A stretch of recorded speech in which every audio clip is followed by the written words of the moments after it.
ونصلی علی رسولہ الکریم اما بعد بسم اللہ الرحمن الرحیم۔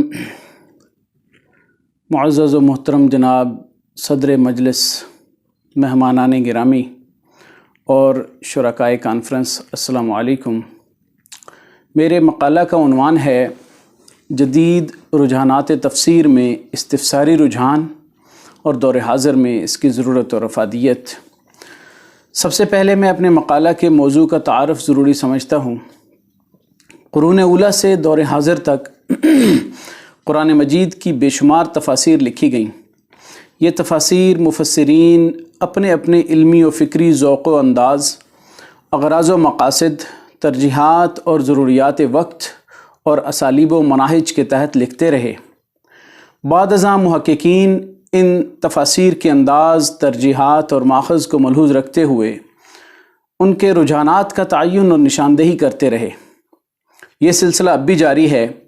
اس طرح تفسیر کے کئی رجحانات متعارف ہو گئے جن کو علماء تفسیر نے اپنی کتب میں تفصیلاً بیان کیا ہے۔ ان تفاسیر میں ایک ایسے نئے اسلوب اور رجحان کی بھی نشاندہی کی جا سکتی ہے جسے تفسیر کا استفساری رجحان کہا جا سکتا ہے۔ استفساری تفسیر سے مراد وہ تفسیر ہوگی جو کہ مختلف ادوار میں قرآنی آیات کی تفسیر معلوم کرنے کے لیے کیے گئے سوالات و استفسارات کے جواب میں بیان یا تحریر کی گئی۔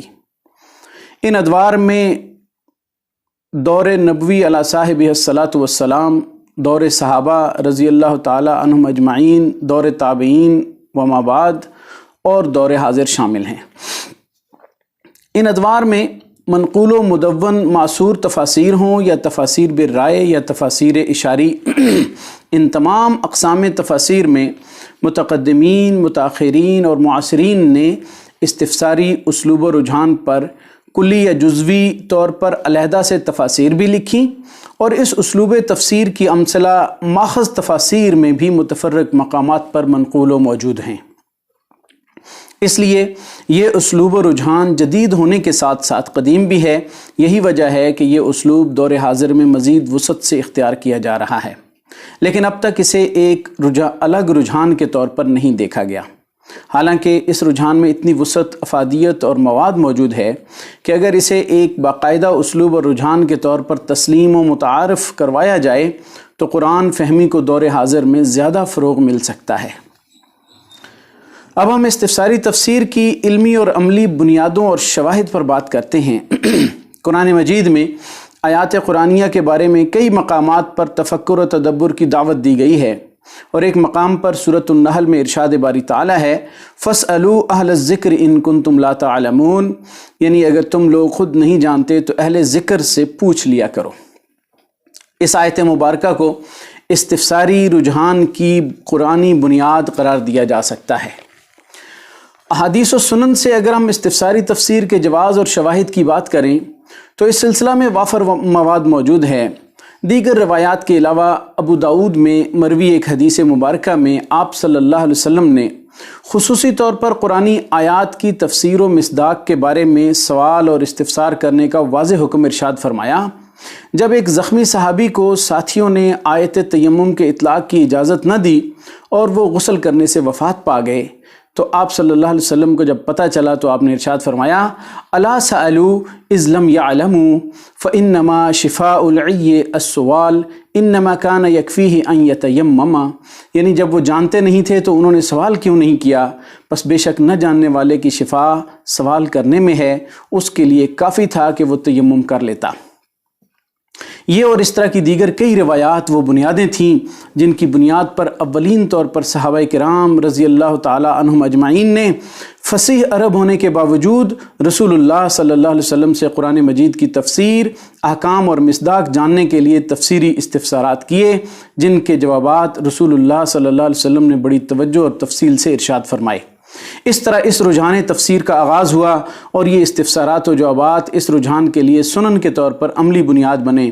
ان استفسارات و جوابات کی اہمیت کے پیش نظر راقم الحروف نے اس حوالے سے ایم فل علوم اسلامیہ کا مقالہ لکھا جس کا عنوان تھا صحابہ کرام کے تفسیری استفسارات اور نبی اکرم صلی اللہ علیہ وسلم کے جوابات۔ اس مقالہ میں اس طرح کے 100 کے قریب استفسارات کی جمع و تدوین اور تحقیق کی گئی۔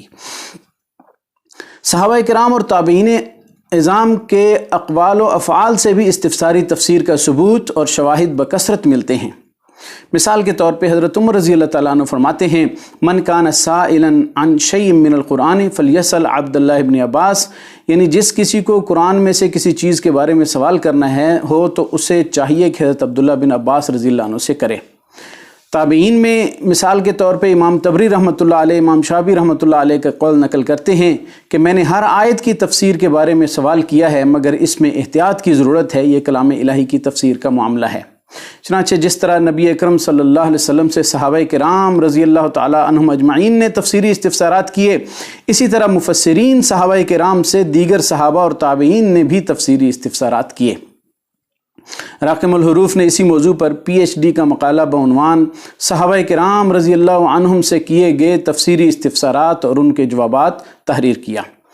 الغرض استفسارات و جوابات کے انداز تفسیر کا یہ سلسلہ تابعین کے بعد تبع تابعین اور ما بعد ادوار سے ہوتا ہوا دور حاضر تک جاری رہا، جس کے نتیجے میں متنوع قسم کے استفساری تفسیروں کے ذخائر وجود میں آتے رہے۔ ان میں اکثر فقہی مسالک اور مذاہب جیسے حنفی، شافعی، مالکی، حنبلی، جعفری اور معتزلہ وغیرہ کے مفسرین کی اپنے اپنے مسالک کی نمائندگی میں لکھی گئی استفساری تفاسیر بھی شامل ہیں جو کہ اس رجحان کی ماخذ ہیں۔ استفساری رجحان پر لکھی گئی یہ تفاسیر بھی کئی طرح سے مرتب و مدون کی گئیں۔ ان میں سے ہر ایک کا اپنا اسلوب اور اپنا ہی انداز سامنے آتا ہے۔ ہم انہیں چند اقسام اور اسالیب میں تقسیم کر سکتے ہیں۔ پہلے نمبر پر ایسی تفاسیر جن میں مختلف ادوار میں آیات قرآنیہ کے بارے میں کیے گئے استفسارات کے جوابات کو متفرق مقامات پر نقل کیا گیا ہے، جیسے تفسیر الطبری اور اس جیسی دیگر تفاسیر، یا ایسے استفسارات کو جمع کیا گیا ہے جیسے سہل بن عبداللہ تستری رحمۃ اللہ علیہ کی تفسیر التستری۔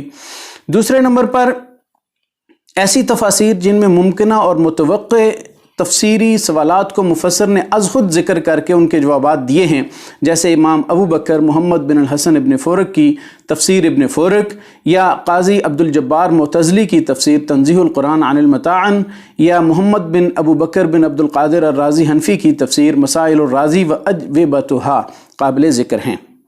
تیسرے نمبر پر ایسی تفاسیر جن میں فرق باطلہ کے قرآنی آیات پر کیے گئے اشکالات پر مبنی سوالات کے جوابات جمع کیے گئے ہیں، جیسے حضرت سفیان بن عیینہ کوفی کی کتاب جوابات القرآن اور اسی جیسی دوسری کتب، یا ان فرقوں کے علماء کی طرف سے علماء امت کی آزمائش و امتحان کے لیے آیات قرآنیہ سے متعلق کیے گئے استفسارات جمع کیے گئے ہوں، جیسے نافع بن الازرق خارجی کے حضرت عبداللہ بن عباس رضی اللہ عنہ سے بطور امتحان تفسیری سوالات جو کہ مطبوعہ شکل میں موجود ہیں۔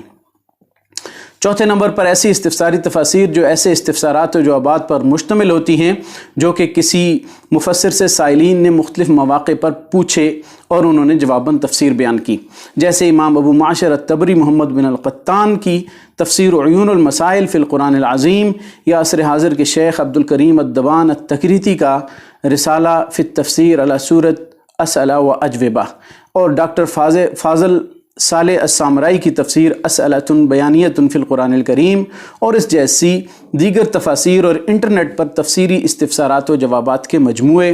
ان کے علاوہ کثیر استفساری کتب تفسیر مخطوطات کی شکل میں بھی موجود ہیں۔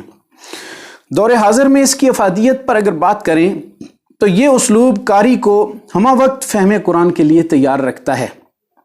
ہر دور میں تفسیری استفسارات کے جوابات تفسیری فتاویٰ کی حیثیت رکھتے ہیں، ان کو فروغ دیا جائے۔